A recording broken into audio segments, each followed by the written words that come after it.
Hello, ladies and gentlemen. Today's guest is Chris Coddington. Chris is a husband, he's a father, he's a successful businessman, a jiu-jitsu athlete, a competition shooter, and Chris has got a need for speed. Chris shares a pretty cool story about rekindling his relationship with his mom, some pretty funny stories about his need for speed. Overall, Chris is just a great friend, and it was really fun to sit down and talk with him. Enjoy. All right. So what were you just saying since we're live now? How much did you weigh? So, I'm 5'7" if I'm on a good day. Oh, that's exactly how tall I am on a good day. With a good pair of shoes on. And so when I was running my business, it's one of those things where your business consumes you, right? Like that's all you do. Mm-hmm. Every time I hear like employees say, I want to start my own business. I want to be, master of my own domain. I'm like, you don't really know what you're in for yet, man. But I would be working minimum 12-hour days, but typically 16-hour days. And I would eat just garbage. Whatever. And to a certain extent, like my wife, she would try to keep me, but it was the one luxury that we could afford at that time. Mm-hmm. It was like, because you start a business, you're throwing everything you can into it. And so I would eat, I think there's probably some, like if some shrink was to analyze me, they'd say, yeah, you're eating because. Oh, it's happening right now. Yeah. You're being analyzed by Probably two. because you were stressed.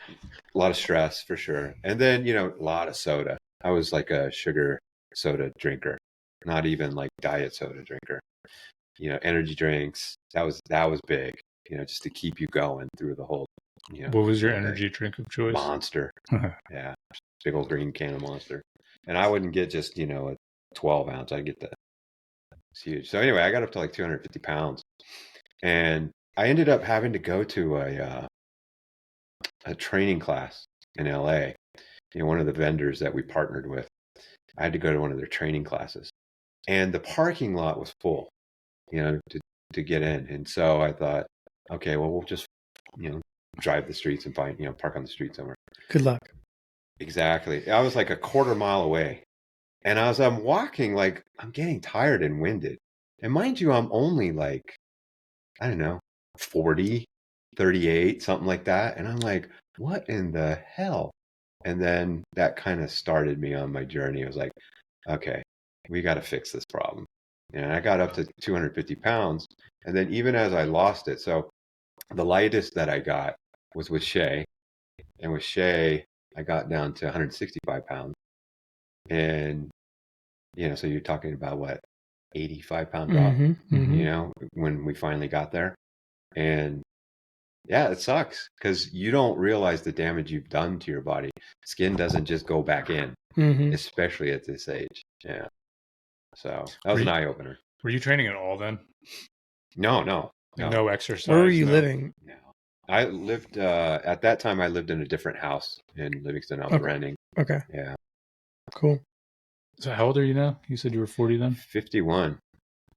Right on. Yeah. And it's a crazy journey because like, how you go to school and it's like you take health classes and it's like, yeah, you should eat this food pyramid. This is the best shit ever. And that is so wrong. You have no idea just how wrong that is. And there was this fad for a while. I don't know, maybe it still is, where you do like a juice diet. You just drink your food. Yeah. And I swear to God, I have some vegan friends, and I would challenge them. I'm like, hey, let's do a week-long juice diet. And they couldn't stick to it. And they're vegan. And here I am, I'm juicing. And by the time I was done, in a week, I couldn't stand the taste of vegetables. It was just so disgusting to me. And it stuck with me. Now I don't eat vegetables at all, ever. Okay. Interesting. Yeah. Crazy, right? I eat like... What's your diet consist of now? Steak.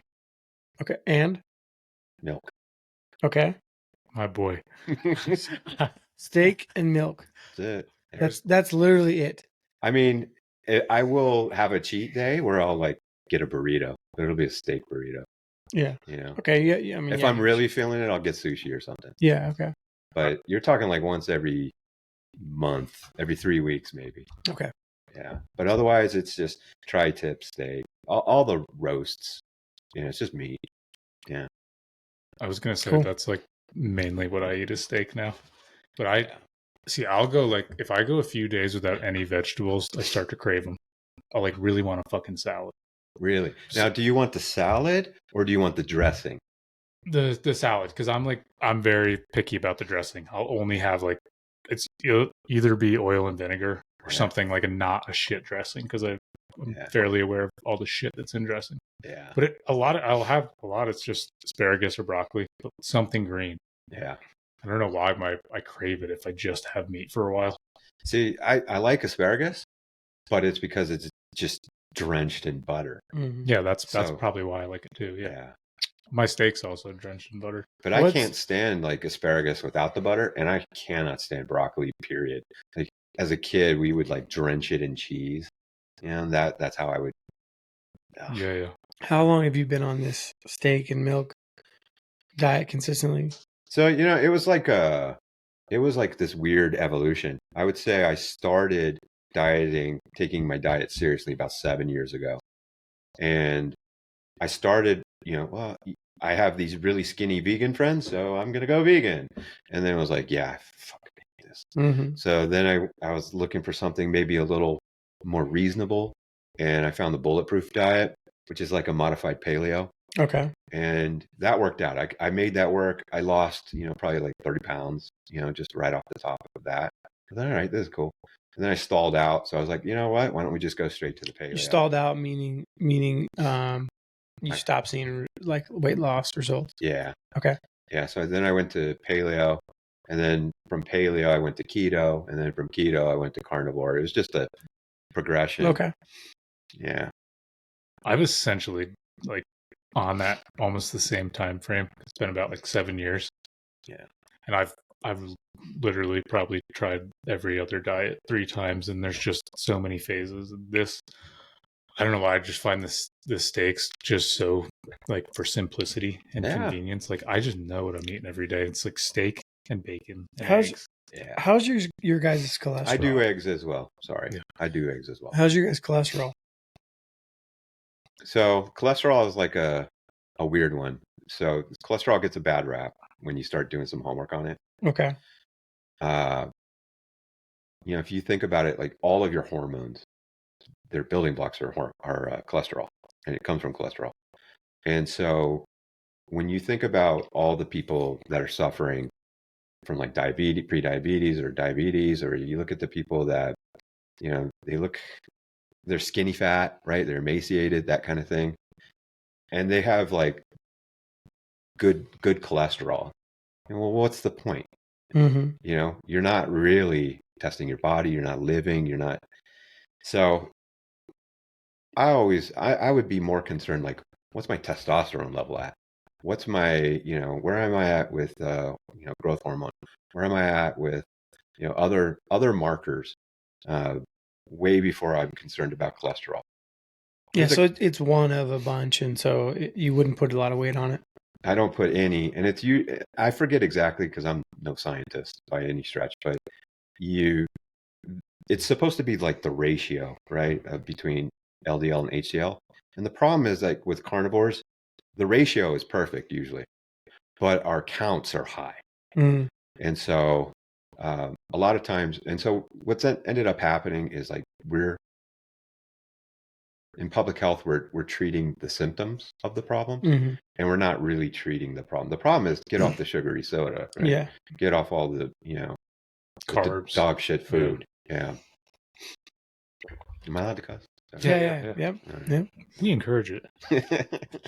right. I probably only might not even understand it to the extent that you do, but I know there's a lot of misconceptions and confusion about cholesterol. Yeah. I did a blood test like 2 or 3 years ago, and even then, I don't know if I was eating a strict carnivore then, but mine wasn't overly high, and I always ate a primarily like pretty protein heavy diet. Yeah. I have mine tested every year. And the first year, so the doctor that I have now, I had already been doing carnivore for like 2 years before I went to him. And he's his background is that he started out as an ER doc, but then he got PTSD from it. That's apparently like a common thing for ER docs. Yeah, that makes Yeah. sense. And so he went into more like sports type medicine, where it was just like, okay, let's see what we can do to get you more. And then he throws in some coaching on top of that. And so when he saw my blood, he didn't have any carnivores as clients. And so he was like, I am so tempted to put you on a statin, but I know you wouldn't take it. I said, not a fucking chance. No way. Mhm. That's for cholesterol, a statin? Yeah. I thought a statin was for blood pressure. Does it have anything to do with blood pressure or no? I mean, it might impact it. Yeah, okay. Yeah, it's crazy. So you're still at those like similar numbers now than you were then? Yeah. And it's funny because I would say I'm in better shape than I was before I started jujitsu. Mm-hmm. Yeah. It's crazy. Yeah, I don't know. I honestly don't understand. Like, I've listened to so many podcasts about carnivores, and I'm like usually just scratching my head. Like, they basically tell you, oh, if everything's high, it's fine, but you don't want it to be high, but it's also okay. But I'm like, all right. Yeah. So I feel really good, and I know I'm eating healthy whole foods. So exactly. And so that's the thing. Once I break, and usually when I break, it's because I've got a super craving, and I have a love of pizza. Pizza's my weakness. Mhm. you And and me so, both. yeah. So when I have a pizza, it's like, Let's oh my go. God. I'm going to pay for it. I know I'm going to pay for it. And in fact, it'll take 3 days for my system to feel good again. I don't know if you guys have seen these like Aura rings. I know of them, yeah. Yeah. What does that do? It's like a tracker, right? Yeah. So it tracks like blood pressure, body temp. Your ring does that? Yeah. Yeah. And it knows like your sleep cycles, that sort of thing. It's 2024, people. And it's interesting the thing that it'll pick up, the two things that it picks up more than anything. 3 things really. One, it knows when I'm sick. It's like, dude, take The it ring easy. does? Yeah. What's it tell you? It's like, hey, you've got to back off today. No, but what is it actually like? What's the feedback you're actually getting? It'll give you a sleep score. The 2 main things it gives you is a sleep score and a readiness score. And then it also monitors your stress. Okay, what's a readiness score? Like how physical you can be during the day. Mm. Because most people wearing this, they're fit people, right? Yeah, sure. And so it'll tell you like, hey, yeah, you're sick, back off. The other thing it'll tell you is if you have alcohol, and I'm not a big alcohol drinker, although I used to be. I drink alcohol maybe once a month, in a social setting. Like I would be here and I might have a drink. You want a beer? No, thank you. But The fucking ring starts going off. yeah, Well, we want to see this live on the podcast. almost sloshed. Yeah, but it'll tell me the next day, like, have a rough night. Like it's literally like. Is it a sarcastic asshole like that? Can be. It feels that way. Was it worth it? Yeah. Do you regret it? So it's automatically feeding data to like your phone or something? Yeah. Okay. And it'll tell you, and the alcohol just jacks up your sleep. You have like, I don't think I ever appreciate it. You always think like, oh, I can't get to sleep. I'll have some NyQuil or something, right? Like when I'm sick. And it'll put you to sleep, but it'll be a bad sleep. And alcohol in general will just wreck your sleep. And then third, it's anything that kind of kicks your system out of whack, it notices it, and your readiness score will go down. So if I eat that pizza, I already know, like, okay, 1, I'm going to gain 5 pounds of water weight, but then 2, I'm going to get a readiness score that says, yeah, you better take it easy today. Something's off. So it knows. Interesting. Yeah. I've avoided getting any type of tracker for so long because I'm afraid. I just know my brain, and I know I'll get so obsessed about it. Yeah. So my thought is, if I have a bad night's sleep and I really feel okay, but then I'll just start to think about how bad of a night of sleep I had, and I just wonder if it will wreck my whole day for me.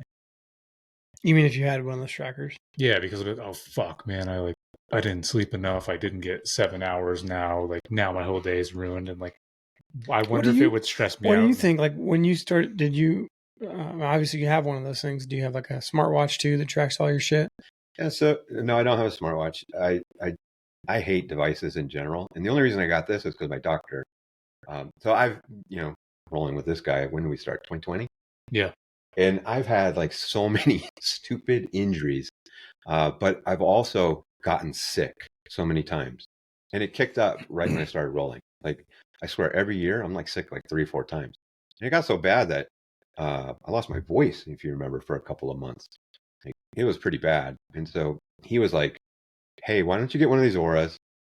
Because he's like a teledoc, right? He's like, "Get one of these auras so that way I can start seeing what's going on." Okay. And so that's what started it.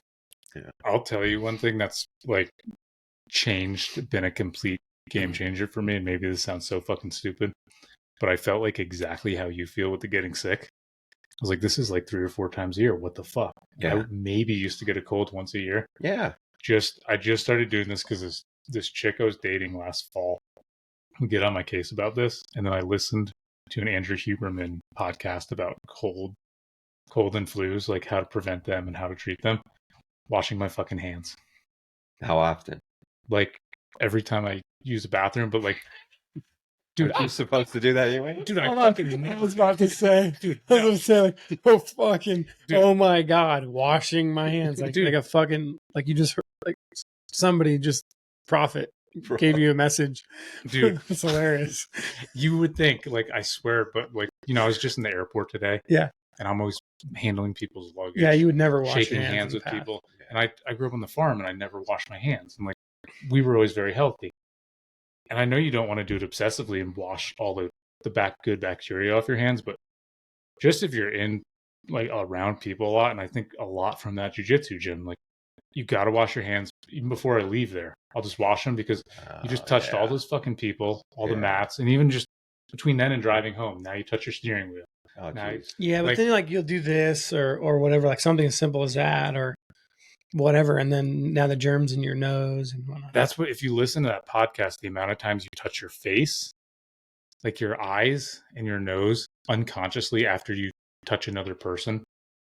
And he's saying that's where a lot of the shit, and that's why he really says you really want to wash your hands, not obsessively, because there's a tipping point. But I swear, knock on wood, I've knocked on wood every time I've said this.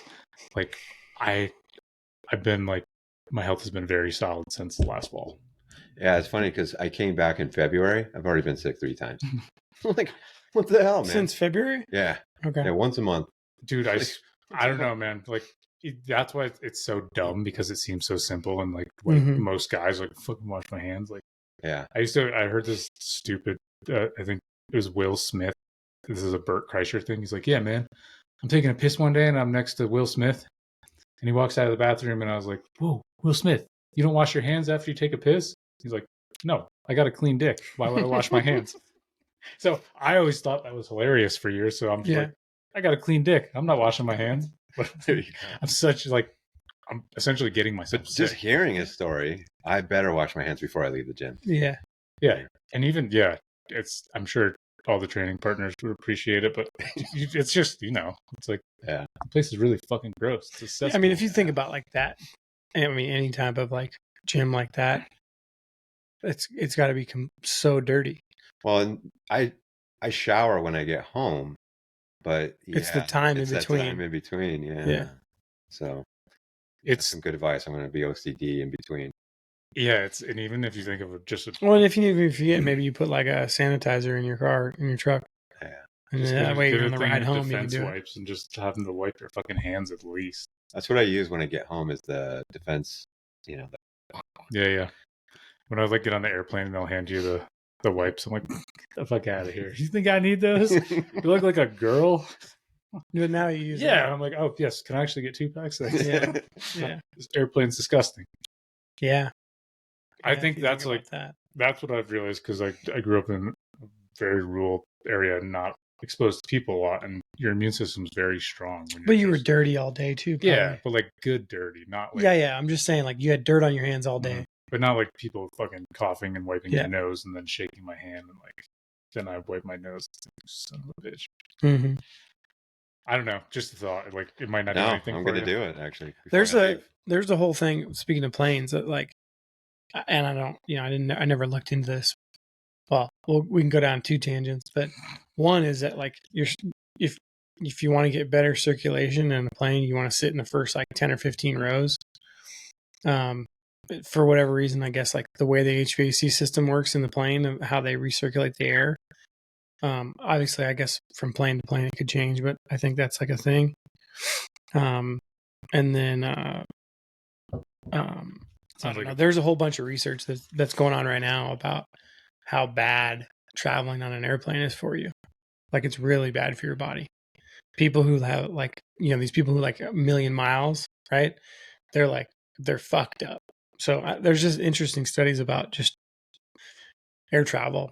And if you think about it, right, like you're in a pressurized cabin doing 500, 600 miles an hour. I'm not sure that could be good for you if you're doing it all the time. Yeah, I don't know. Yeah.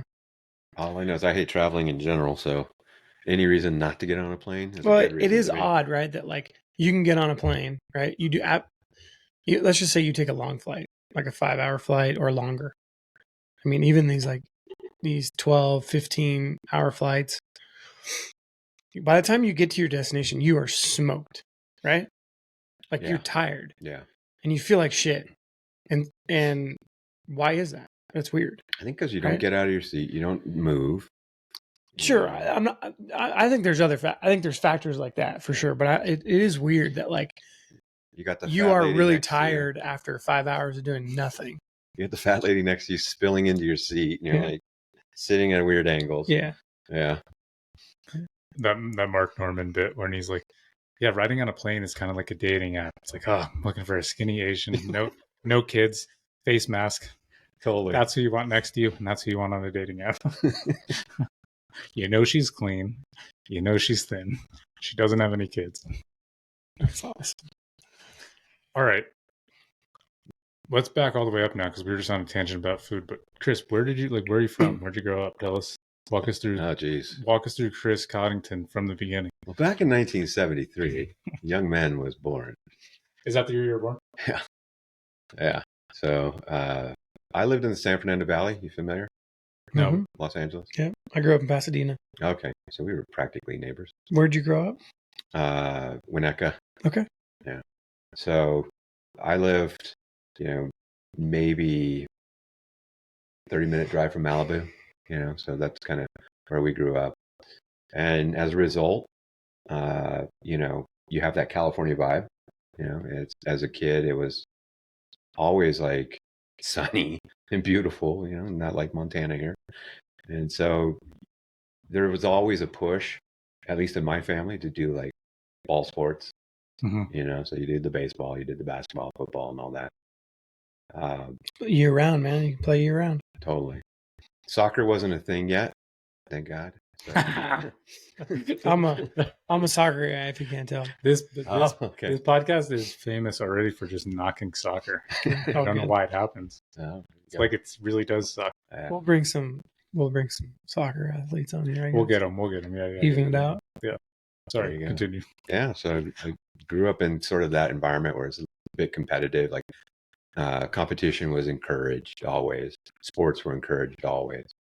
And we weren't wealthy or anything like that. In fact, we were poor. So relatively poor. And so, that was an inexpensive activity, right? And then on the weekends and stuff, we would go to the beach. That would be our thing as a family. It wasn't unusual for us to, body surf, boogie board, surfboards as we got older. So it was always like, if we weren't doing ball sports, we were, doing water sports. Mm-hmm. That was kind of our thing as kids. And you've got siblings? Yeah. So, I did. I do again. So that's a weird story, isn't it?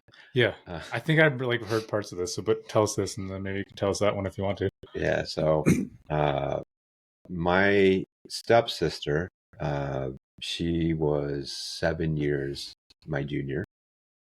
She passed 5 years ago ish, roughly, I'm gonna say.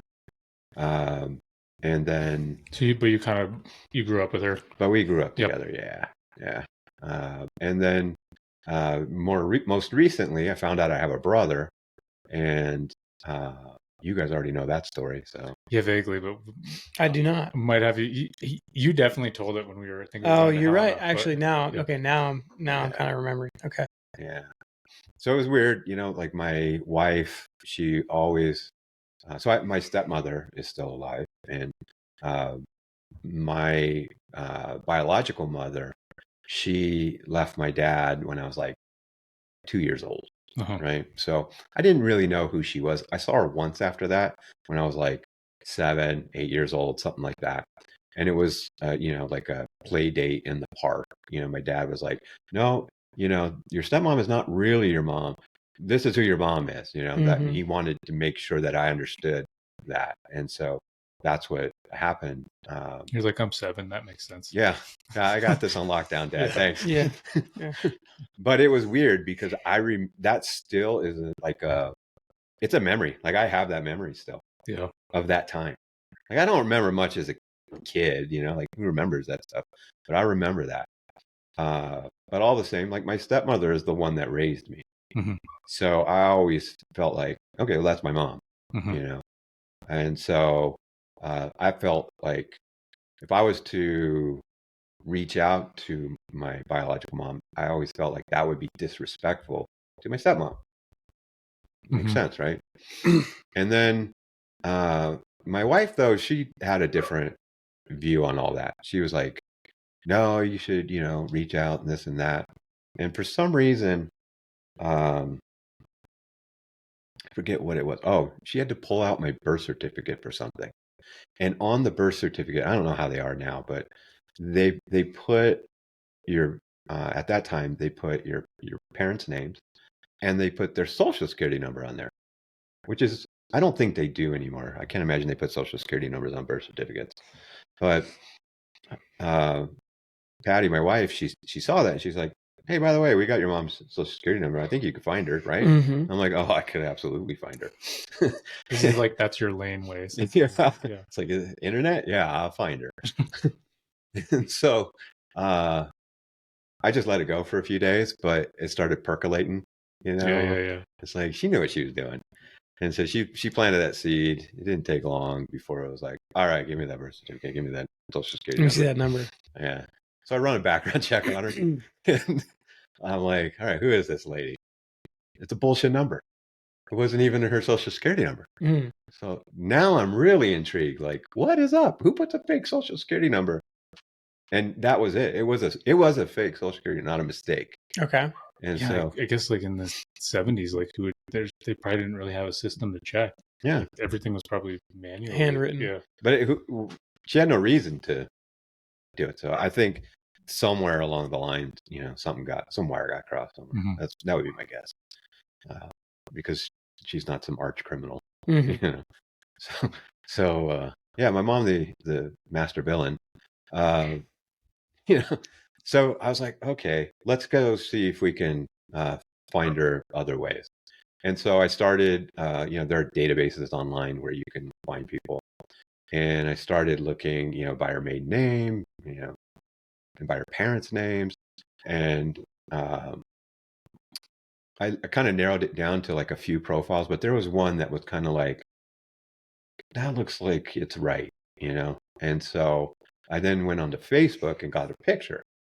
And I went to my wife, I go, I don't think that's her, but we don't look anything like her. She's like, no, you look exactly like her.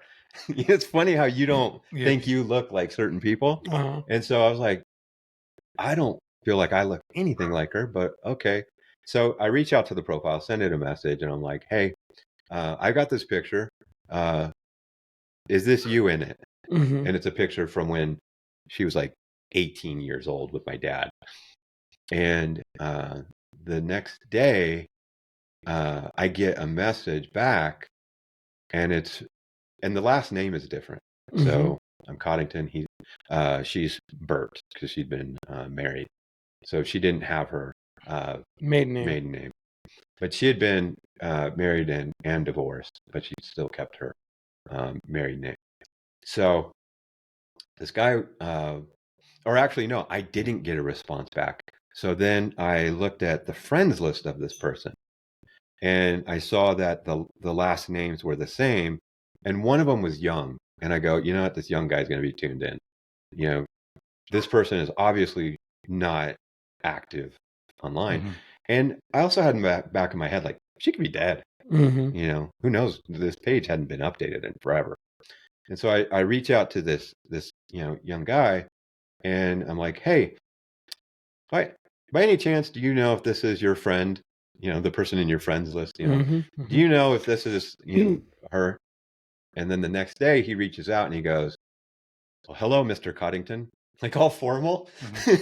And he's like, I'm happy to let you know that I am your brother. And I was Oh, wow. oh, I got a brother. And yes, that is our mother. And so he was like, you know, and she'd be happy to talk to you, blah, blah, blah. Let me go take care of this stuff. Yeah. So he did like enough digging to put two and two together. Yeah. So when I finally met him in person, and so like it's funny because I don't think like families like come together as quickly as ours did, you know, over this. Mhm. Like it's pretty insane to me. Like I text my brother now all the time. Like it's weird. Like I'm closer to him than I would say even to my mom. Oh wow. Like that relationship How old is developed he? pretty quickly. He's 30. Okay. Yeah. So that was pretty interesting. And maybe it's just an age thing. I don't know. Mhm. It's very weird. But he told me that he knew that I existed. He always knew I existed. Oh really? Yeah. And so our mom had said, "Yep, I have another son." Like she kind of did the same thing, but she never felt like she wanted to reach out because she always felt like she would be invading that, you know. And so she always said to him, like, when he comes, I'll be ready for it. So he's the one that put up that Facebook page. Oh okay. And I think it was there for me. Mm-hmm. That's the only reason it existed. So she probably didn't even go on it or know it existed. Yeah. That's wild. He knew where I lived. It turned out we lived maybe 30 miles away from each other. When this happened? No. Throughout our whole lives. Oh wow. Yeah. It wasn't until we moved up here that we had any distance. Yeah. Crazy. So I remember this was like you were telling us this story. This was what was this like? It was at least like 3 to 4 years ago. We were going to Helena. Yeah. And you were telling us this story on the drive because I think you were getting ready to go meet either your mom or your brother. Yeah, both. I hadn't met him yet. Yeah. So how did that go? Because I probably vaguely remember it, but yeah. So it's funny when I did finally have that initial phone conversation with them. She always wanted my brother on the phone with her. I think it was like a safety blanket for her, and which it didn't bother me or anything. But we would always like conference call, and it was always interesting because when I talked to her, and I shared this with Patty. I think I even shared it with you. Like, it's weird if you like most people when they have a single parent, like it's their mom that they live with. yeah, it's unusual for them to live with their dad. And dads, we're very stoic, or in our relationship, we can be maybe a little distant. Yeah. And mothers are typically the other way around. They're really involved, and they're, maybe even hyper involved. Yeah, like very nurturing and just invasive. And so I never had that, even from a stepmom, because I'm not her biological child. Yeah. And while she did the best she could, it's not the same thing. And so when I had that phone call with her, I mean, I got off the phone and I was like, oh my God, this is what love feels like. Dude, that's fucking wild. Like, wow, or a mother's love. You could just you could feel it. Oh, I could feel it. Oh yeah. Yeah. And it wasn't like, how old were you? Your wife's probably like, thanks, Chris. No. But motherly love. How old were you? At this time, I don't know, 4 years ago, 3 years ago. So 48, okay, 47, somewhere in there. Yeah.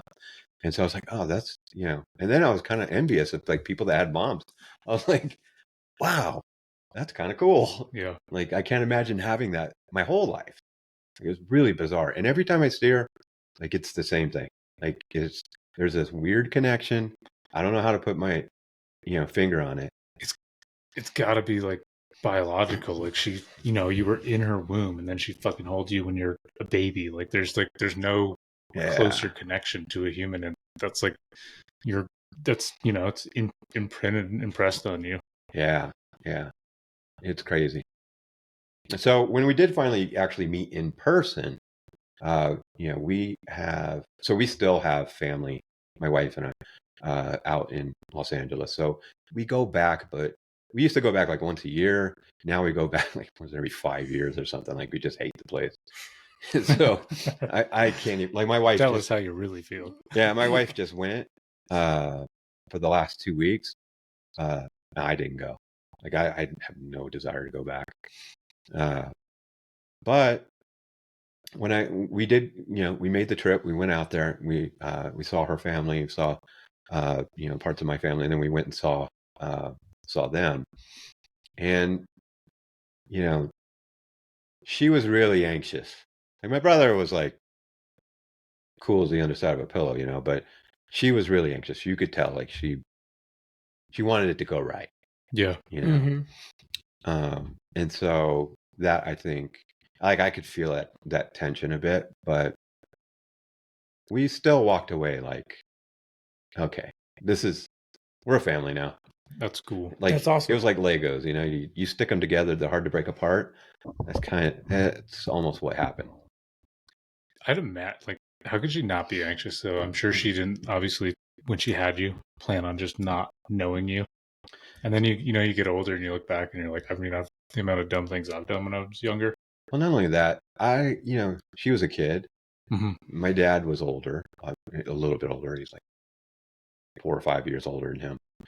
And it's interesting. So I see my daughter. My daughter just got engaged this past week, and her boyfriend is older than her. Okay. And I can see the difference in their ages. Mm-hmm. Normally, like girls are more mature than guys, but there becomes a point where it's like maybe that teeter-totter kind of goes the other direction. Mm-hmm. And so I see in him way more maturity than How old is what he? my daughter has.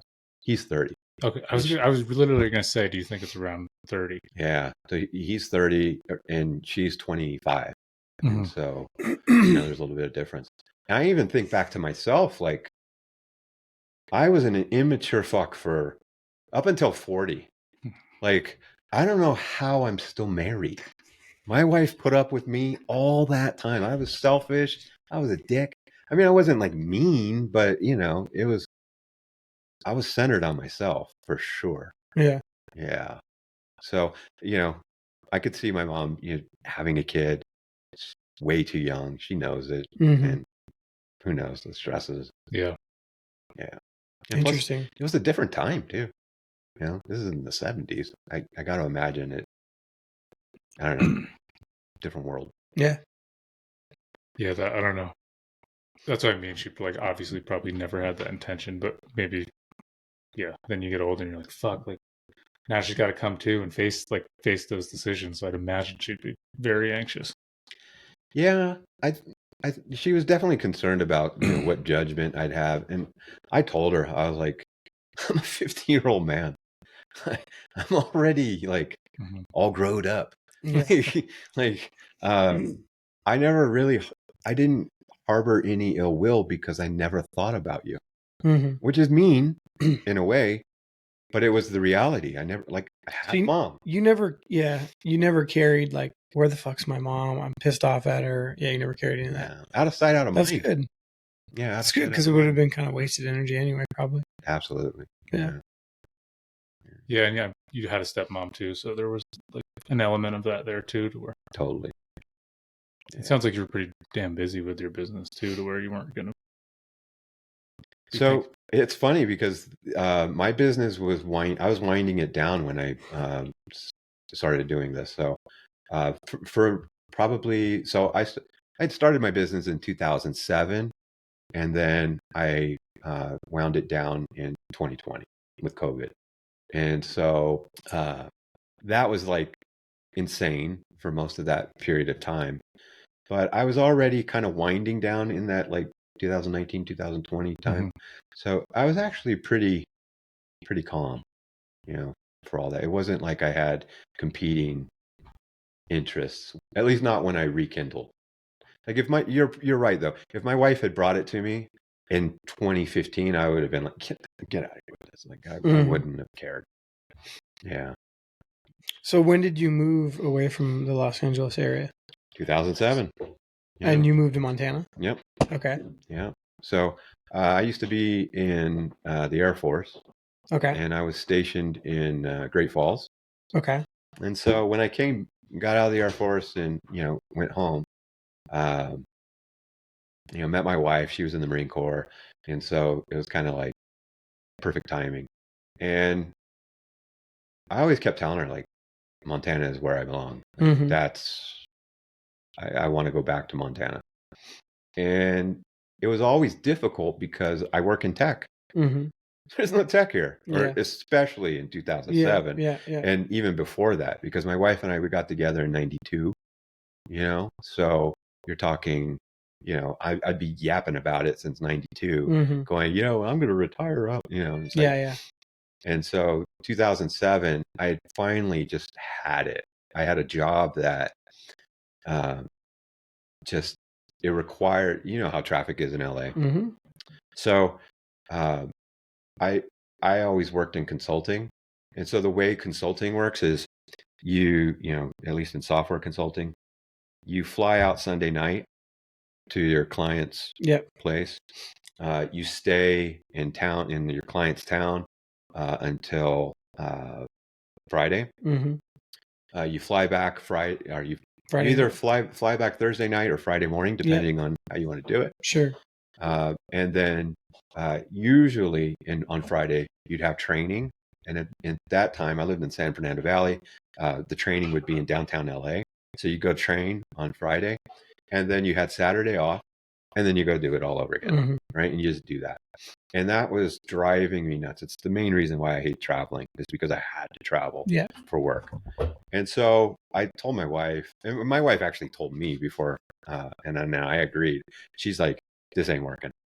Like, I can't be the mom and the dad. Like, I get it. So I then took a job in Marina Del Rey. Okay. Which is only, 20 miles by the bird. But it'd take an hour. But it would take easily an hour. Hour and a half. Yeah. And, depending on where the were route, you living at the time? San Fernando Valley. Yeah, okay. In Winnetka. Okay. And so, I would lose at a minimum 3 hours every single day. And I'd have to get up early to beat the traffic. And then I'd have to stay late at work to miss it. And so it was the same thing. It was like being gone. So I didn't know my kids, I was like, who are these people? And you come home and you're a mess. It just takes it all out of you. You have no energy once you're back home. Yeah. And it's funny. You think like driving's easy. No, it isn't. It's frustrating. It's incredibly frustrating, especially when you're not moving, Yeah. So I told her, I said, this is not working for me. You didn't like me traveling. I hate doing this. But it was hard because the money in technology, you make a lot of money. And so it's like, okay, well, what are we going to do? And I was like, why don't we just go to Montana? And it was like that midlife crisis, I guess, or something. And how old would you have been then? 2007, I would have been 34, right? Yeah, 34.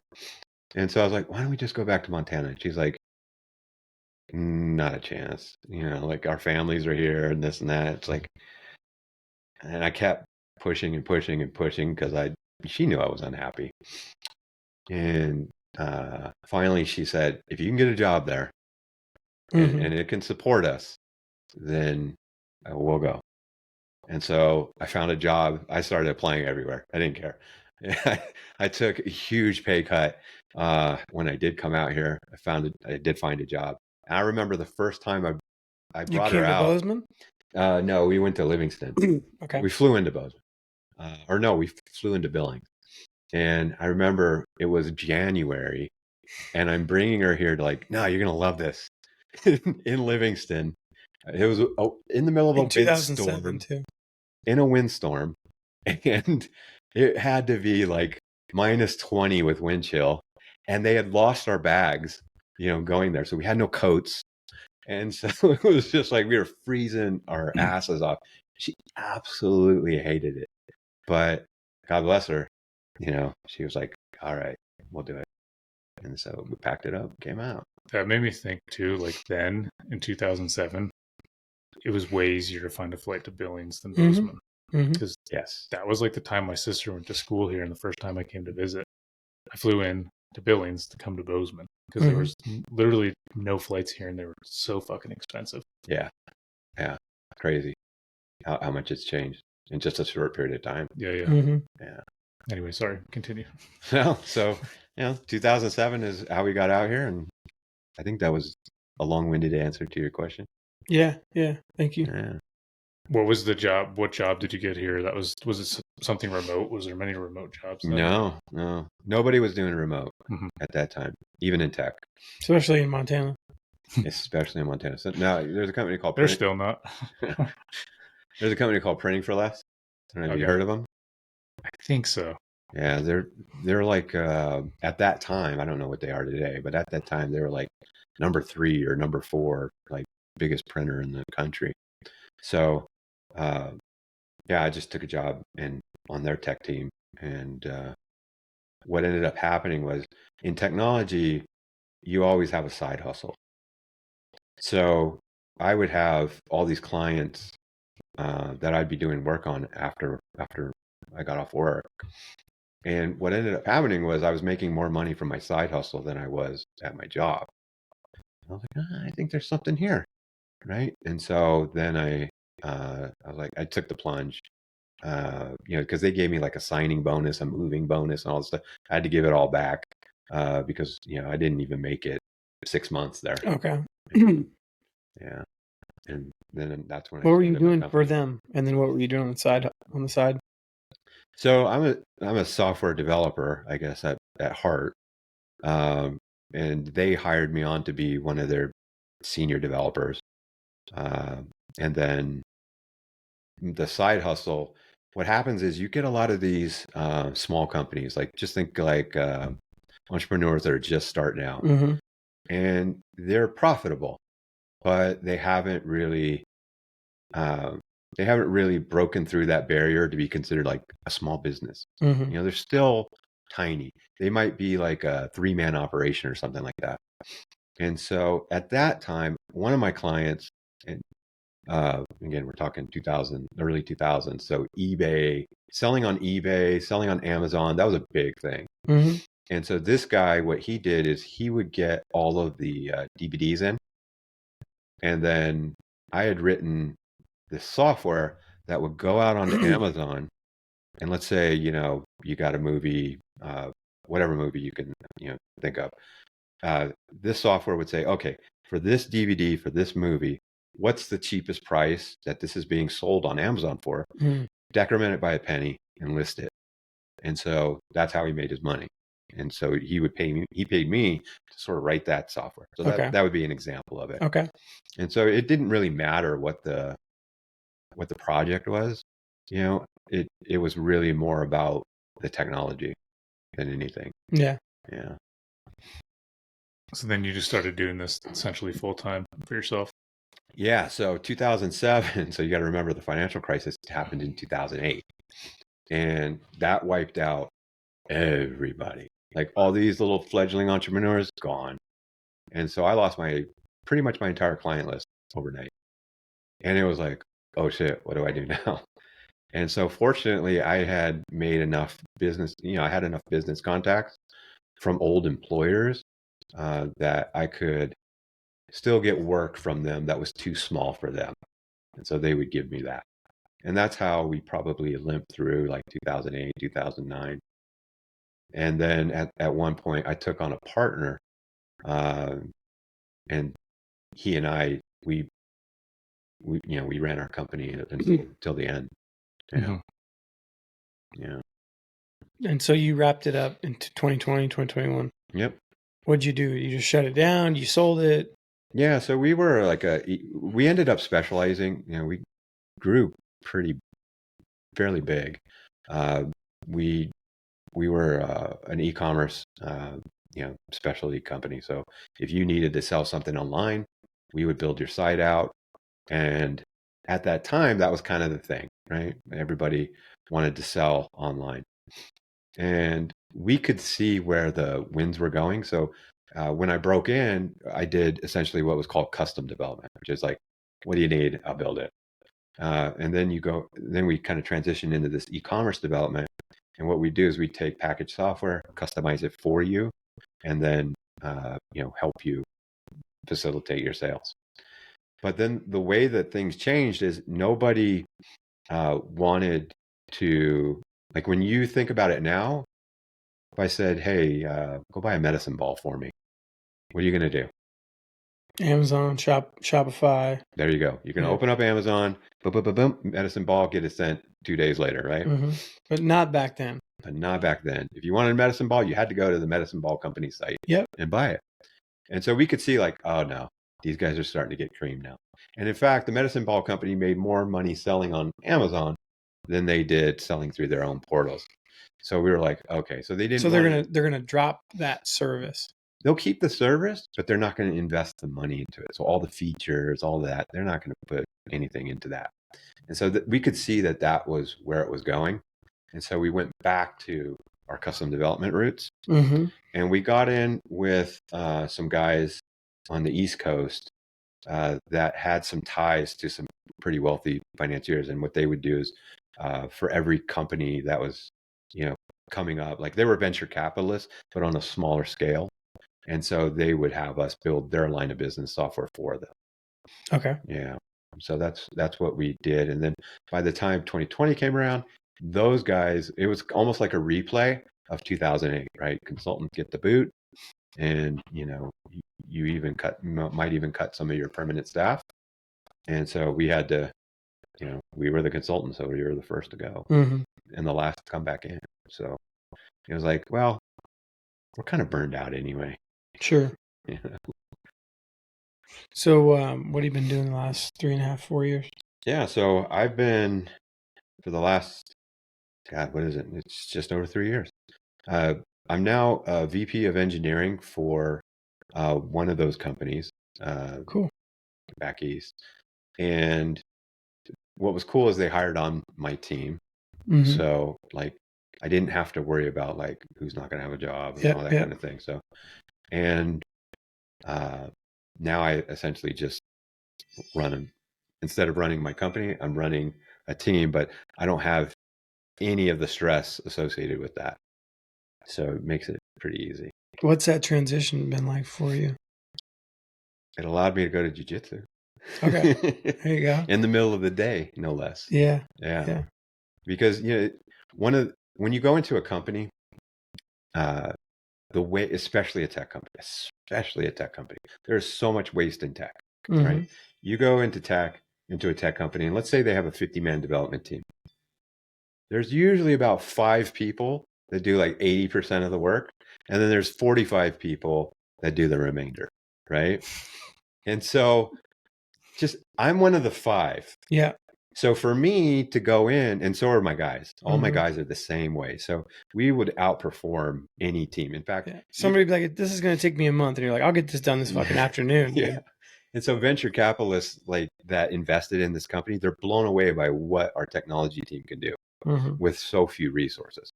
And it's just because it's my mission to only hire the guys that are part of that 5, right?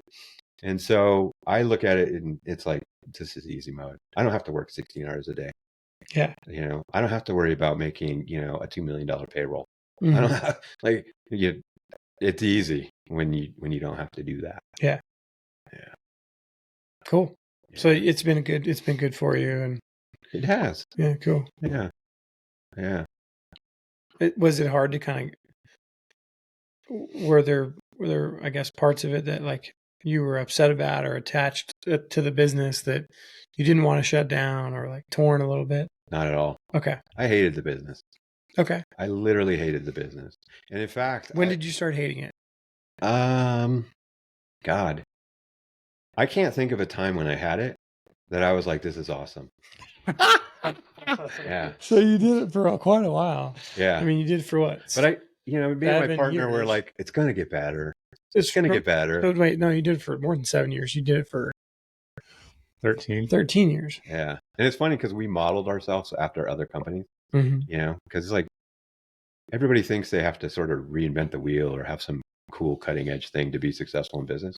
And the reality is, you know what? There's a McDonald's in every corner. If you want to, you know, run a McDonald's, go build a McDonald's, and you can do exactly what that guy's doing and make whatever that guy's making, right?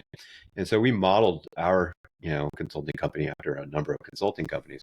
And so we knew the people in those consulting companies. They're fucking miserable too. So it was like, so you guys, when does it get better and what does it look like? So what you're saying is you guys weren't that smart. We were not that smart. We should have modeled after somebody better. Yeah. That's funny though. You were smart enough to realize that just run the business the same and it'll be successful. But yeah, there's so many things. But you weren't like, fuck, I'm going to be like financially successful. I was financially successful. Yes. Yeah. So I can't complain about that. But oddly, you learn real quick, like money is not everything. Mm-hmm. And in fact, it means so little to me now than it ever has. Mm-hmm. The older I get, like I can't wait for my grandkids to be. That is like priceless to me. Mm-hmm. You know, making an extra $100,000 a year, who fucking cares? Like literally do not care. Yeah. Yeah. Like my boss will be like, it's a review time. I'm like, yeah, whatever. Was there a time when that was really driving you? When you're like, I want to make another $100,000 a year. Oh yeah. Yeah. Yeah. So it just changed. It just like a lifestyle. How old are your kids now? 25 and 30. Yeah. So probably when they're young, you're like, fuck, I got to feed these kids. And I had to. Yeah. Yeah. Yeah. So that's odd. Like that would motivate a lot of people to do something that wasn't necessarily the most joyful thing in the world. Absolutely. Especially if you love your wife. If you hate your wife, man, that would be hell. Yeah. Oh, God, I can't imagine. You'd be like, I want to work even a little bit longer today. Yeah. Or you just throw your hands up and you're like, I don't want to work at all. Yeah. Yeah.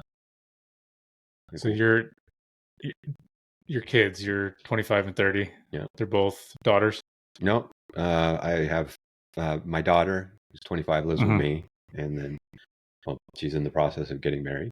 And then my son, he's 30. Yeah. Is he married too? Nope. Okay. No, he's out in Billings. Oh, right on. Yeah. So you're counting on the grandkids from your daughter soon, anyway. I think so. Well, you said they're engaged now, right? So yeah, in theory, that's how it works. Yeah. I can't wait. Maybe it's weird. Like if you polled me 10 years ago and said, "Hey, what do you think about grandkids?" You know, obviously she would have been a lot younger, but you know, yeah, it wouldn't have even entered my mind. But now it's like that's pretty cool. Mm-hmm. Yeah, I've got a nephew and 2 nieces now, and my mother is ecstatic about being a grandmother. It's like so weird to see. Like, yeah, man, I feel like you weren't that excited when I was a kid, but you're pretty fucking excited about this round. Yeah, she's not responsible for it. Yeah. She's working her ass off. Yeah. It's hard to enjoy it in the moment. Yeah. Mm-hmm. Yeah. Well, I guess you'll see if your kids say, Chris, why the fuck are you so excited about our grandkids? She already knows. She already knows. Yeah. Yeah. So does he. What about your wife? When did you meet her? You guys have been together for ever. Yeah, it sounds like it. Yeah. Forever. Yeah. Yeah, we met in junior high school. Oh, wow. Oh, yeah. I was such a dick to her as a kid, you know, because you don't know how to, like, you have no game as a your kid. 6th grader, you know? It's like, or a 32-year-old. And so it's like, how do you get her attention, you know, like pull her hair, or, you know, that kind of nonsense. Though that works later in life too. Son of a bitch. So it was kind of, you know, we had a typing class together in junior high school, and that was it, man. I already So you guys, when you went to the military, you guys stayed in contact and everything. Yeah, it's funny. So junior high school, you know, I had the hots for her. She knew it, but she's Hispanic, totally old fashioned, you know, like that shit wasn't going to fly, right? Kind of thing. Like there's no boyfriends in junior high school, that kind of thing. And so it was kind of like, yeah, I had the hots for her, but what are you going to do? Right. It wasn't until high school, then we went to the same high school, and I still had the hots for her. And we were doing track, together, and on the same team. And then we had some classes together. And so it was like, okay, well, let's see if I got game now. I didn't, but we officially dated for like 3 days. She was like, yeah, this ain't gonna work. She couldn't have boyfriends either still. And it's like, what are you gonna do? And it's not like I could drive or anything yet. So we were always friends, but there was always that underlying like, yeah, she's the one. And then I went in the Air Force. She went in the Marine Corps. We got out. We have a mutual friend. We threw a party, and I didn't want to go to the party. She didn't want to go to the party because that mutual friend is, an odd duck. And so, and he had some weird friends at that time too. And so I was like, well, who's going? And then he said, she was going. I was like, okay, I'll be there. And then she did the exact same thing. Like, who's going to be there? And sure enough, that started up everything. Nice. Cool. Yeah. The rest is history. Rest is history. Yeah. Yeah. That makes it kind of easy. Yeah. In the dating department anyway. Yeah. It's 30 years later. It's crazy. So you guys have been married 30 years? Yeah. That's wild. Yeah. Yeah. How old were you when you got married? 20. Oh, right on. That's definitely old school. Well, 20, 21. One of those two. Yeah. Don't let her know. I don't know. That's all right. You're close enough. Yeah. Don't play it. Don't put this on the internet. Oh, it's going on the internet. Yeah. Crazy, huh? It's weird even thinking about it. What was your wedding like? Oh, it was to the courthouse. You said before you said you were a big drinker though, so I don't know if it was like a blacked out wedding or not. No, we just went to the courthouse. Oh, nice. Yeah, which is weird because she's got an old fashioned family, and they didn't push. So don't know what to make of that. Weird. Now that I think about it. Yeah. That's what some friends of ours did, and they're having their party that they're having it. They just went to the courthouse and they're having a party that'll essentially be like their wedding, the reception. Yeah. I don't know. I honestly don't know what to expect, but it sounds like. I mean, I think it's going to basically be a day in the park. It's like basically a big ass barbecue, which sounds freaking awesome. Yeah. It's like, cool. Let's just freaking have an awesome barbecue. There are worse ways to spend the day for sure. Yeah. Out in the sunshine in a grassy field. Sounds awesome to me. Yeah. Yeah, it's crazy. Like the venues, how much they charge for that stuff too. I mean, we couldn't have afforded that at that time anyway. Yeah. I think it's so wild when a couple's young and they're starting out, they will want to buy a house or whatever, and they're just going to drop $50,000 for a wedding. Right. Yeah. Yeah. If you're in a really good place and you want to spend the money and you got it, great. But most of the people that aren't. Yeah, my daughter wants to do a cruise, and she only wants his parents, my parents, and that's it. Like, okay, I get it. Yeah, sure. Yeah. That's cool though. So when was your? You said you drank a lot. You must have some good drinking stories. Oh God, was this when you were saying you were working a lot and you were eating like shit, or before then, or? I definitely drank during when I was running my company, for sure. That was definitely a coping mechanism. Drinking while working or after work? No. It would be like Friday night. You polish off a bottle of wine or something. It's like, oh geez, wake up the next day like, what the hell? Where am I? Just kidding. It was never that bad. It was never that bad. No, when I was a kid, I did a lot of stupid shit with alcohol. Or as a result of alcohol. But I think every kid does. Yeah, it's like a rite of passage. Yeah. Some make it through, some die. Yeah. What's the best one you got as a kid? Well, so making it through and not dying, that was a big thing for me. So it's and not because it was alcohol related. In fact, quite the opposite. I had a speed, gene. Like I needed to go fast as a kid. Okay. Yeah. And so not only did I need to go fast, I was into motorcycles. So, you're talking, street bikes, dirt bikes, crotch rockets. Yeah. Okay. Do you still have one now? Yeah. You saw it. Yeah. You were there when it got delivered. Yeah. It's a pretty sweet Ducati. Not trying to flex, but what's up? Yeah. Pretty much the best thing ever. What is that thing? The Ducati? Yeah. I mean, it's like the Ferrari of motorcycles. No, but I mean, what size is that bike? Oh, well, it's a V-twin, so it's a little misleading. It's a 959, so it's the equivalent of like a Japanese 750. Mhm. Yeah. So it's not crazy big. But when I was in the Air Force, so I got kicked out of the Air Force. And the reason was because I ended up going to jail a couple of times. And it was always over traffic incidents. And so when I was in the Air Force, I had the ZX6 Ninja. And at the time, so I was stationed out in Great Falls. And at the time, it was really popular in the summer to go bridge jumping. I don't know if kids do that anymore. Yeah, like jump off the bridge into the water. Yeah, into the river in the We did that Missouri. a couple years Yeah. ago here. I still love doing that. Yeah. So we went to go do that. And, you know, it wasn't like you didn't have cell phones, you didn't have pagers, that kind of thing. You just didn't have it. And I didn't even have a watch at that time. And for whatever. You were also a kid. I was a kid. Yeah. I mean, still in the Air Force, so legally an adult. Whatever, but yeah. you were 18, 19, 20 years old. You're still a kid. Yeah. So I had a date that evening. And so we're way out of town, you know. And so I was like, oh, crap. You know, somebody told me what the time was. Oh, I got to get back and do the date. And so, boom, I jump on the bike and, you know, I'm flying down the highway. And the traffic laws had already come in to where, like, you would get a ticket for speeding, but it was no longer like the $5 ticket that you would get with no points on your record or any of that. Like it was just kind of transitioning to that kind of time, and the cops were taking it a bit more seriously.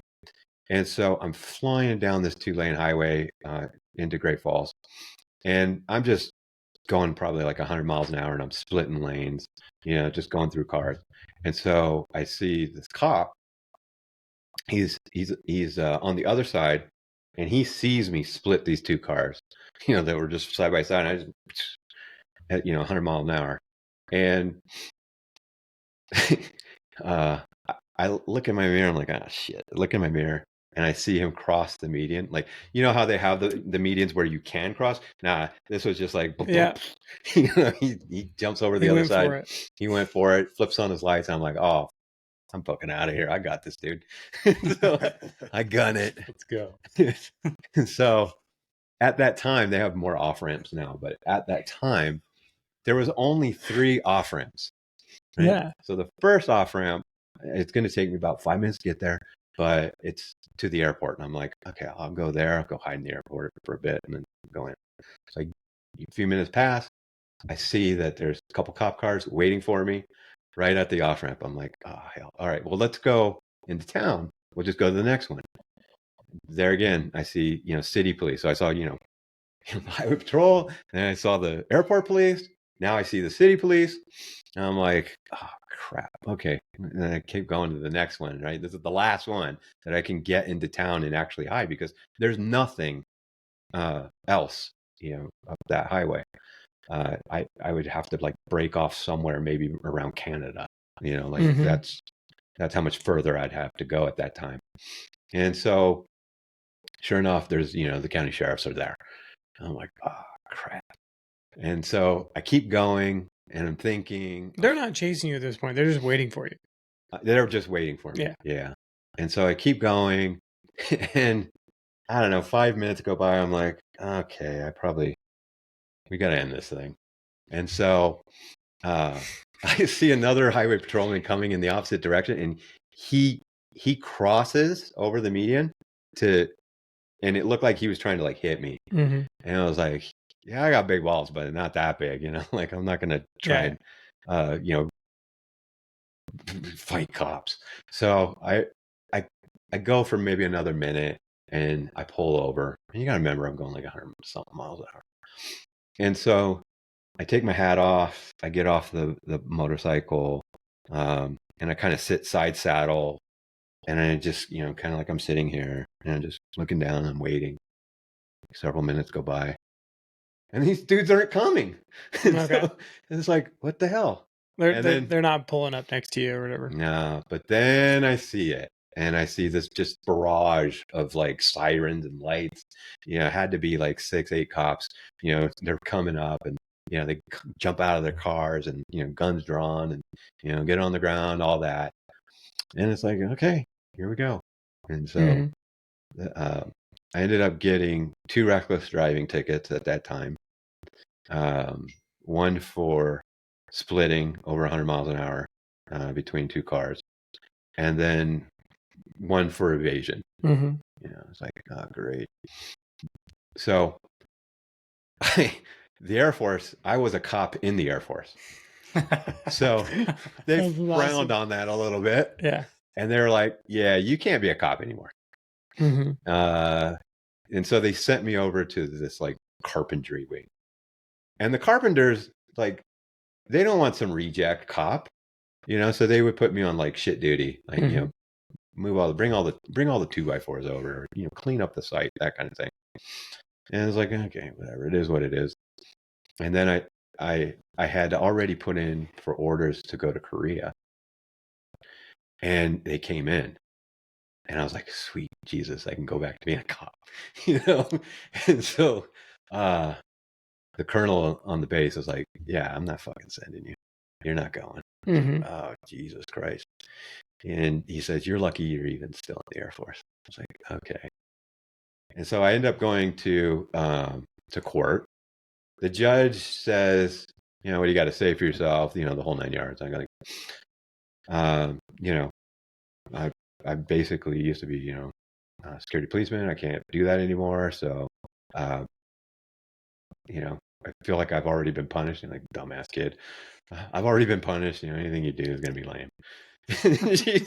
she's like, okay, we're gonna let you off, you know, with what was it, 9 months or something of suspended sentence, right? Mm-hmm. So I was like, okay, cool. And it kind of worked out because it was wintertime. Winter had come, and so I couldn't ride the bike anyway. And she had said, you are no longer permitted to ride a motorcycle in the state of Montana. Okay, no problem. For how long? Because you got that Ducati. Forever. Son of a bitch. So spring rolls around. It's a nice day. Oh my God, you are a fucking idiot. And right off the base, there's a long straightaway, and there's no entrances other than like one right really close to where you know you could start up. And I would frequently speed on that, and so I hopped on the motorcycle. I was like, I'm just gonna go out there, you know, make sure everything still works. Come on back. Make sure it still works. Make sure it does 140 still. So, you know, this long straightaway, boom, open it up, and I don't know, again, somewhere over 100. Not even fucking away from the base, like fucking right there. Yeah. Once you get over that line, I don't have to worry about the base. I know what I'm saying. It's not like you didn't even try to get away. You were like, do it, you know, in some random stretch of highway. You were like, I'm fucking do this right here. Yeah. And so, sure as shit, there's a dude hiding in the, you know, on the side of the road, you know, flips on his lights. Fucking remembers you. He flips on his lights, and he pulls me over, and he goes, hey, weren't you that guy? I'm like, oh yeah, that was me. And he goes, oh wow, okay. So he writes me a ticket, and now the Air Force is waiting. They're like, okay, you got to go before the judge again.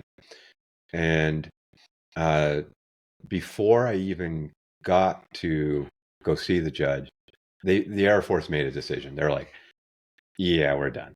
Like, you're too stupid. So I was like, okay, you know, it is what it is. I go before the judge, and the judge is like, didn't I give you a suspended sentence? And she's looking at the paperwork, and you still did it.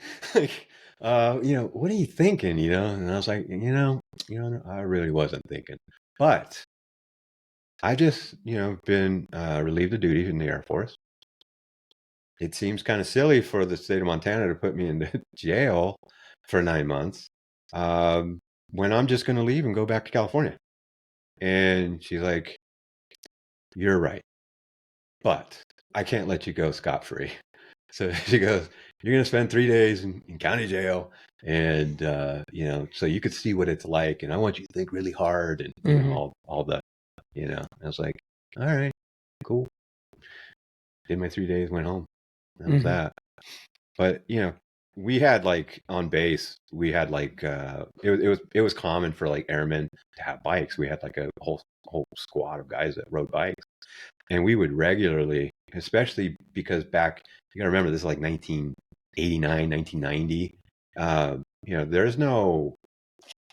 It's not like Bozeman today. Like there was nobody here, and in Great Falls, it was the same. It was like, it's grown so much since that time. We would ride between, Great Falls and Missoula, and we'd do it so fast, it would be crazy, so, I'm gonna take care of the dog. Wasn't there not even a speed limit in Montana till? Yeah. And in fact, like the fastest I ever went was at that time on that bike going to Helena. Because out if you know like Helena to Great Falls, it's just this long straightaway, and there was no development at that time, so you didn't have to worry about somebody cutting you off or something like that. And so I remember I was doing 154 miles an hour and just going like, and being able to just hold it, and the bike wouldn't go any faster. And you feel like the wind lifting the front end up. And it's just like that feeling it's trippy. I imagine that's like skydivers feel or something. I may or may not have hit 107 in a Mustang I was in last weekend. Nice. Wasn't in this state. Nice. What did my sister's boyfriend have? I know it was 1,000. Yamaha, like R1, would that be right? Oh yeah. So I think I hit like 117 on that, just on our county road, and I'm like, what the fuck? Yeah. It's just fucking like, and I was like 20, and like that's a big bike. Yeah. I was like, well, surprisingly, it's not a big bike. So 1000s at the time that I had this bike, 1000s were freaking huge. They were more like Hayabusas, in terms of the size of the bike. And then when Yamaha came out with that R1, oh my God, it was the size of a 600 at that time.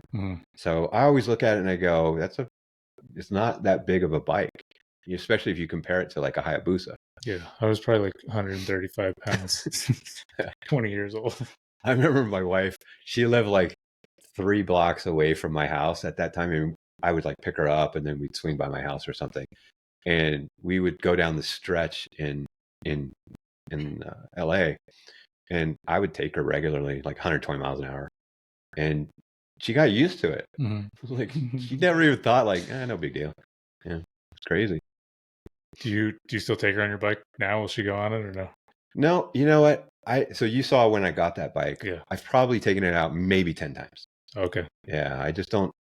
The problem that I have is I live off that dirt road, and it's so gravelly that bike, it does not like even my dirt bikes, like they don't grip well on that. And then just put a street bike tires on it. It's a nightmare. Yeah, the only thing I ever had was an XT350, which literally had dirt bike tires on it. Yeah, it was fun. Yeah, it's fun to trail ride on and just fuck around. Do you have any bikes now? I don't. Oh man, I've even got a license and everything. Yeah. And yeah, I've been saying every year I want to get one and just ride through the parks and everything. Cause how fun would that be? It's a blast. Yeah. I guess if I get a bike, I know who'd go. Yeah. Well, I think I even invited you to go ATVing. Yeah. And that's pretty fun too. And like that speed gene, it carries over to everything. Like I speed in everything. It's just. You think the Air Force would have just looked at that and said like, "Hey, what could we have this guy do? I should have been a pilot. Yeah. He likes to go fast. It's kind of reckless. Yeah. It's funny. Like I was talking to Shay, and I remember he looked at me like, "You're an idiot," but I remember saying to him, back in the olden days, you had different types of men. right? Yeah, you had your gladiators, and today those would be your MMA fighters, right? That kind of thing. And then you had like your soldiers, and amongst them you might have like some elite units, and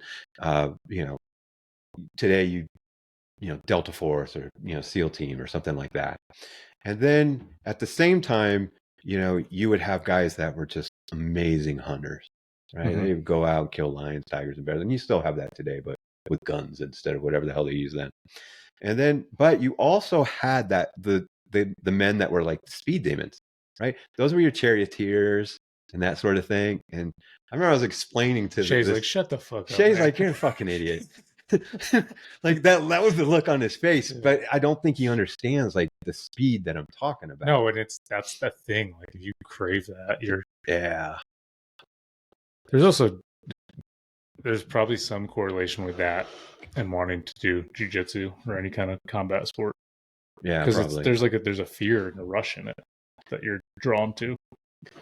Yeah, I don't get the fear. Yeah, and I mean, probably initially though, right? Like when you're going into the gym and you're like, I don't know who the fuck I'm going to train with, and I'm going to get fucked up.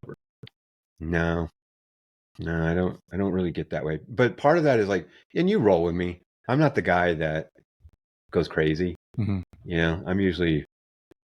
I'm the softer of the two. What do you got? Kyle's got a comment for that. What's that? About him not being the guy that goes crazy. You just had a look on your face like you had something to say. Oh no. I'm going crazy. This is my second cup of coffee. Chill, bro. It's like 7 o'clock at night. You're gonna be up all night. We're taking the ninja out tonight. Yeah, there you go. Dude, so I don't know I don't even know what these are. But one's like a 500 and one's a 400 four-wheelers. They're at the farm in New York. My buddy's coming out, and I know the 500 is decent, but it's kind of a piece of shit. I think it's a Polaris. But he's bringing them both out this fall. So I'll have some four-wheelers here. Oh, there you go. I want to go riding with you anyway, but okay. I'll have some four-wheelers too. Nice. Yeah, I had a Audi S6. This is probably like 4 or 5 years ago, maybe 6 years ago. And I remember outside of Livingston. You had that when you were first training here in Bozeman, right? No. You had some Audi, didn't you? I still do have my S5. Okay. This was an S6. So the S5 that I drive now, it's like 330 horsepower V6. The S6 was 450 horsepower V8. And, twin turbos, the whole 9 yards. And I remember I loved driving that car because it was so freaking fast, low to the ground. And outside of Livingston, I would go from one stop of Livingston to the other. So I'm still an idiot today. As you're finding out. You still like speed. I still like it, yeah. And so and between those two things, it's like those two exits, there's a big hill. And so this car was like pulling 130 miles an hour up the hill, no problem. And I just, bam! And so I get to this off ramp, and I was like, man, I wonder how much faster I could go. I mean, it's still pulling. That's insane. Yeah. So I get to the off ramp, and a cop pulls up behind me, and I'm like, oh, that's kind of weird. I didn't see any cops, and so I pull onto Park Street, and on come the lights. I'm like, shit. And so he pulls me over. And back in 92, were you arrested for? He comes up to the window. I'm like, hey, what's up? Like I'm all calm. And he's all, you were going 120, over 100 miles an hour. Oh, yeah. Yeah, that was me. Mm-hmm. Yeah, I could already tell, like, he knew I was going way faster, but he could only catch me doing 100. So he was cool about it. Why could he only catch you doing 100? I think that's probably all he got on the gun. Okay. I was probably slowing down already, or just who knows.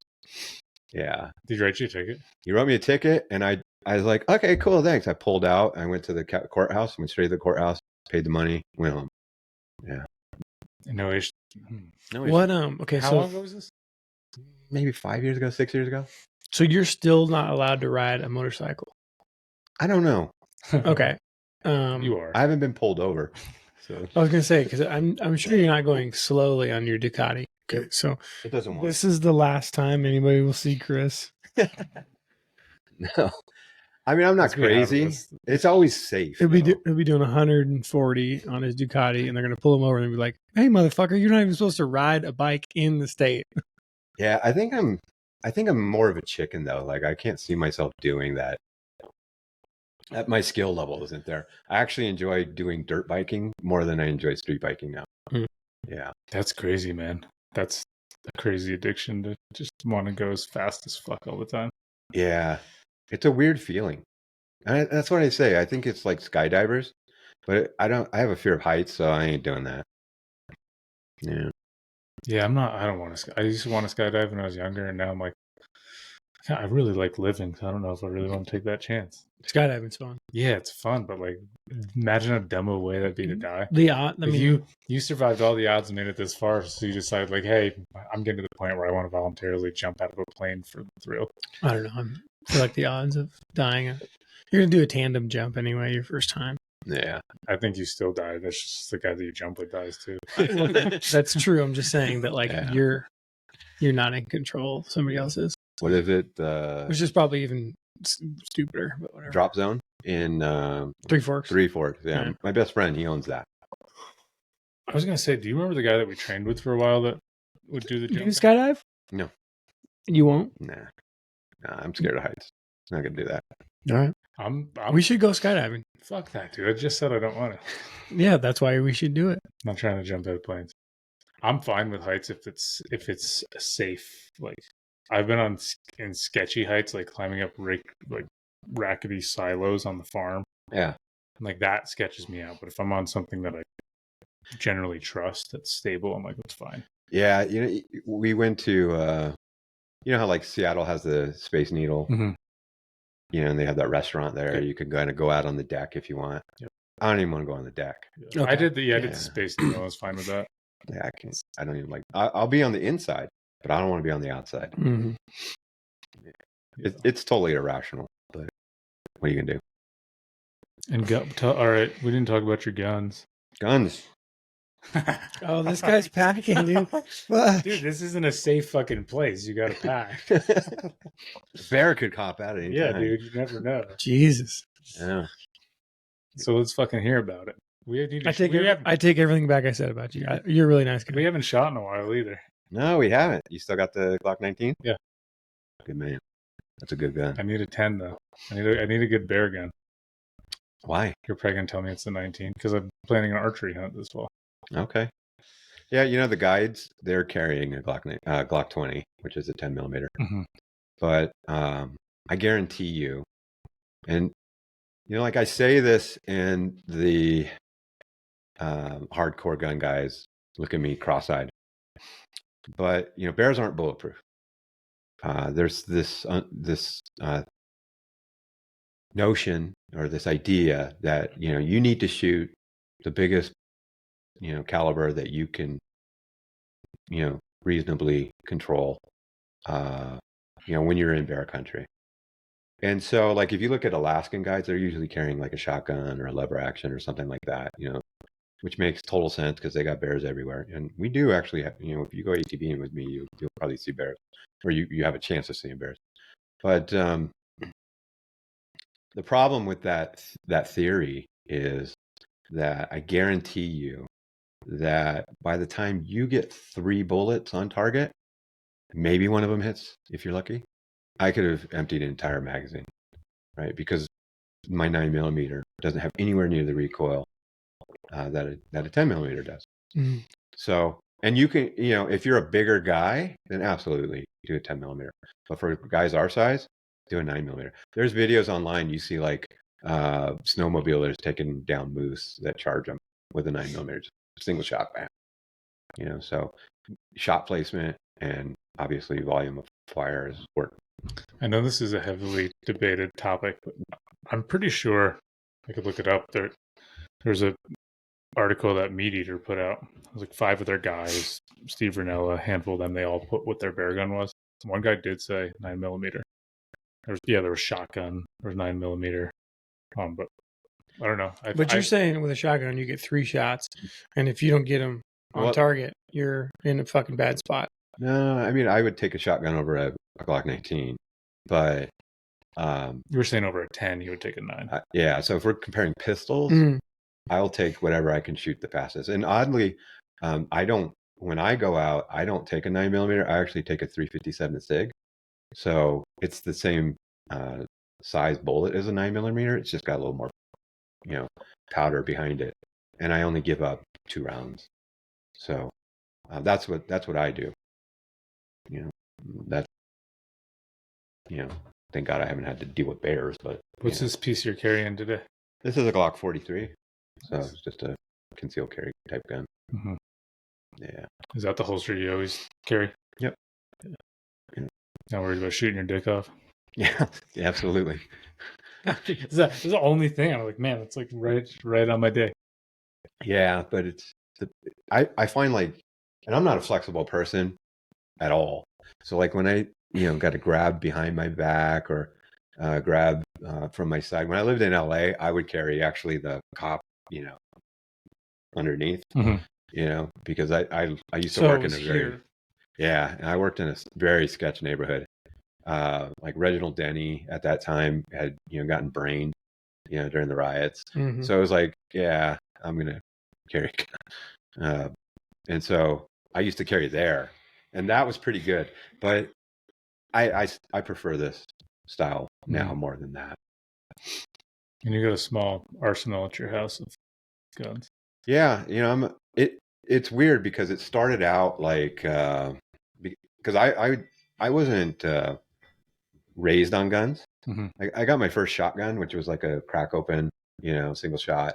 I got that when I was probably like 15, maybe 12, somewhere around there. And we always kept it at my uncle's house. So it wasn't even, and he lived in Palmdale. So you know how far that was, especially at that time. It was a little bit of a trip. Mm-hmm. But so I never saw it. It was like out of sight, out of mind. I only went like dove hunting with it maybe twice, and we never shot a dove. I was gonna say there's no doves down there. There is, but you might get a seagull. Yeah. So it was just like, okay. And then in the Air Force, we got our M16s. That's what we used at the time. Now that's, I think, the M4. But again, the Air Force isn't heavy gun, culture. Mm-hmm. And so I wasn't really into guns then. And yeah, I learned how to use the M16. So basically, I wasn't into gun culture at all. Growing up in the military, it wasn't a thing. It wasn't until I got here, my neighbor was a hunter. I thought, I kind of like the idea of hunting. And so I asked him, like, what kind of gun should I get? And he was kind of the old school dude, like, get a 30-06. I was like, okay, well, let me do some research.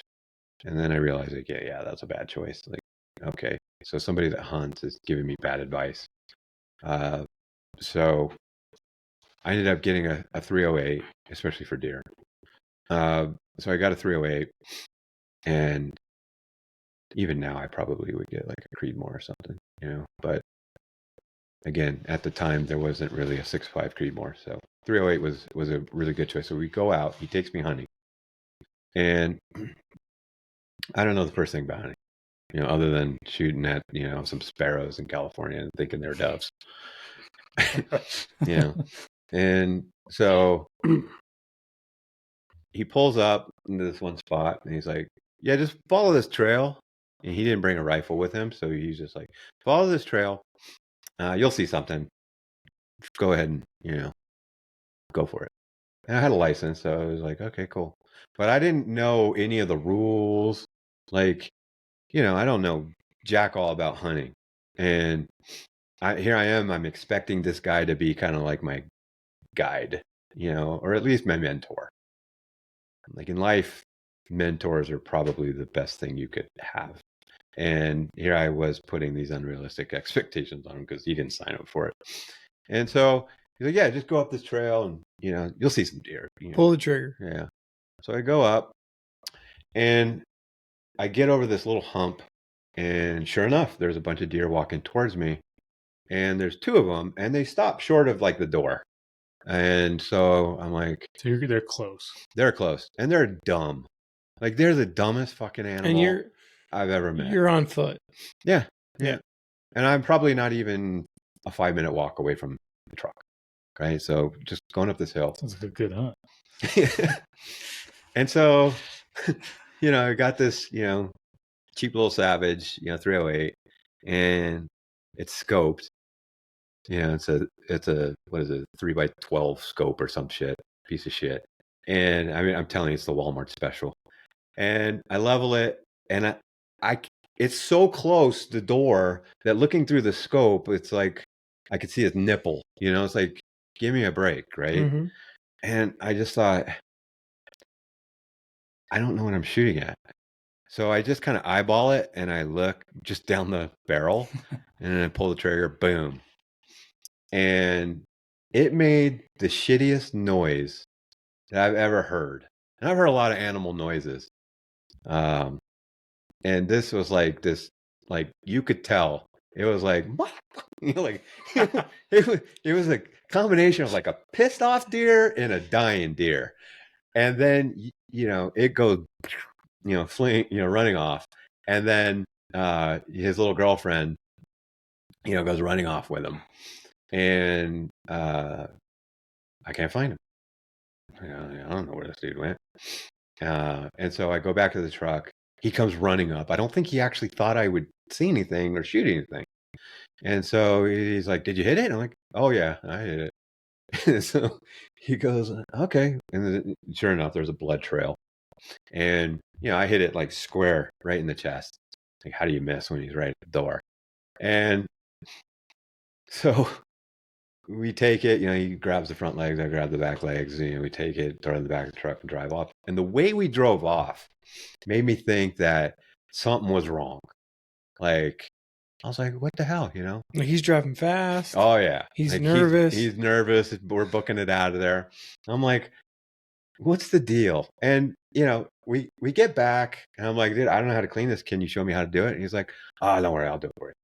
And so he goes, and, weeks go by, and he hadn't brought me this meat or anything. And so I asked him, like, hey, whatever happened to the deer? Oh, yeah, I'll bring you some meat. And I know he just brought me some meat from something he killed. Like, that fucking thing was probably just thrown in the trash, And his kids came over, because his kids were friends with my kids. And so his kids came over, and we would always bust balls, because they were like high school wrestlers. And so we had that like sports gene. And so we just bust balls.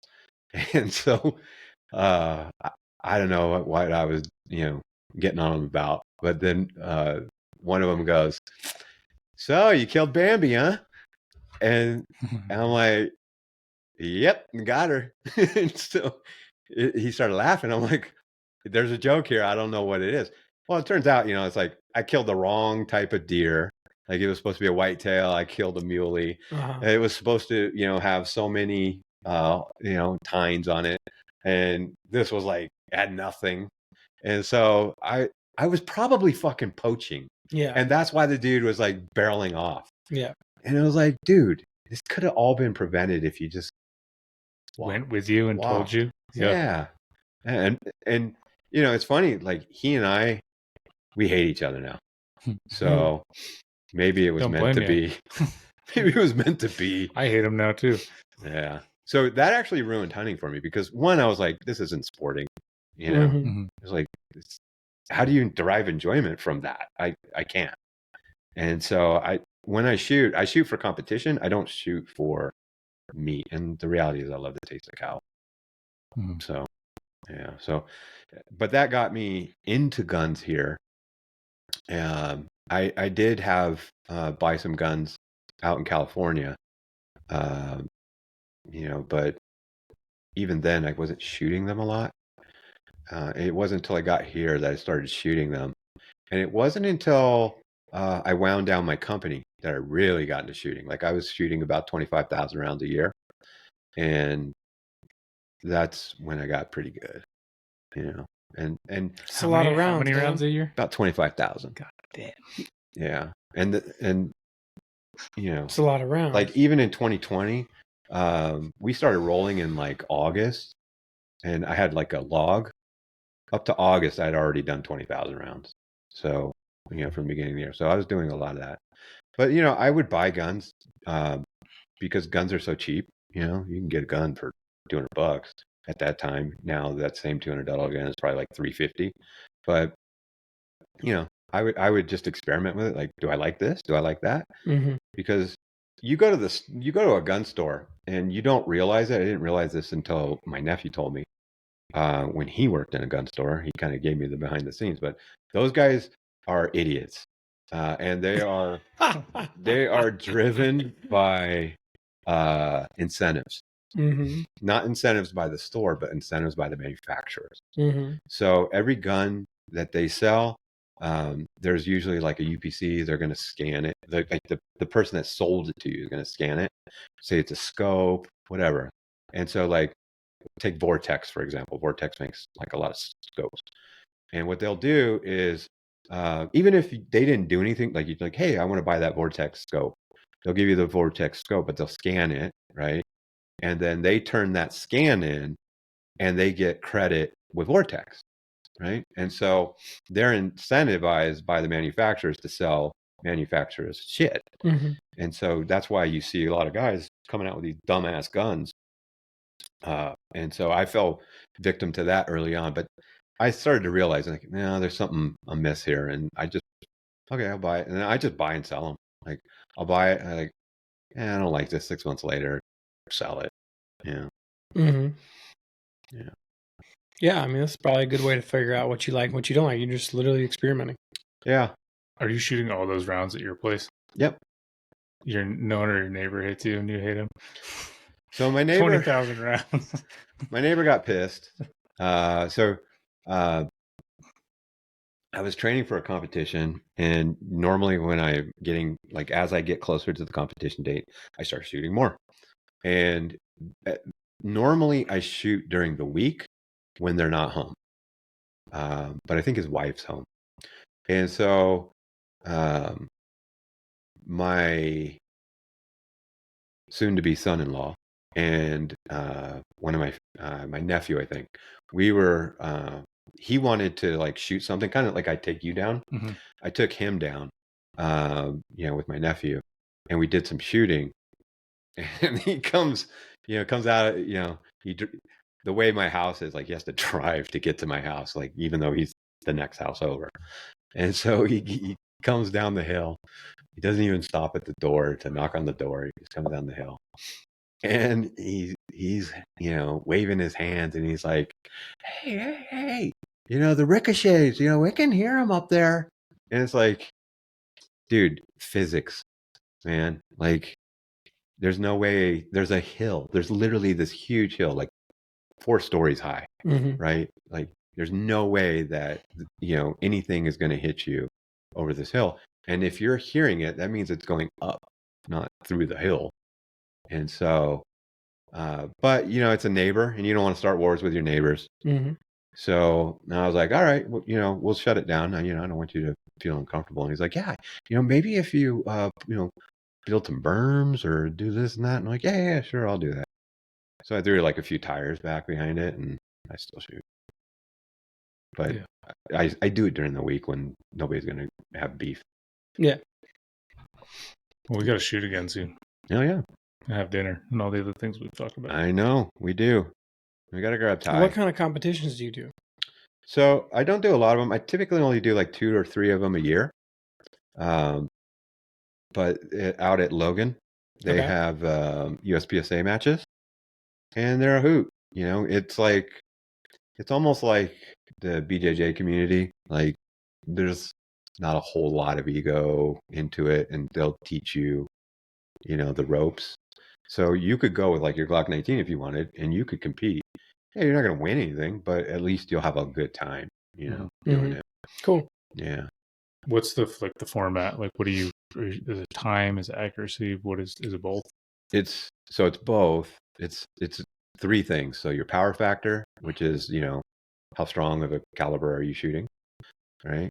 and then you've got time. How quickly can you get through the stage? And then, your accuracy on target. But it's mostly a speed test, because if you're a little less accurate, but a little more fast, the little more fast outweighs the little less accurate. How do they score it? So you're just shooting on a paper and then it's all scored on that? Yeah, there's like a cardboard. You've seen the cardboard silhouettes, and they have zones on the cardboard, and you got to shoot within those zones. That sounds fun. Sounds fucking addicting. No wonder you're shooting 20,000 rounds a year. It is. Yeah. It's a blast. Yeah. Yeah, it's just fun. Like when we went and shot at your place, then you look down and you're like, fuck, I already went through a lot of rounds. Like, it doesn't take very long. No. And in fact, I get through my shooting. So I don't know if you've done this yet, but what I typically recommend is like go buy a shit ton of magazines for your pistol and then load them up at home and then take them to the range, shoot them. And that's your limit. Like that's how you can control. That makes sense. Because if you're just like, you'll lose track, of what you're doing. And so I typically will take like 15 mags down and then go shoot through, go through that.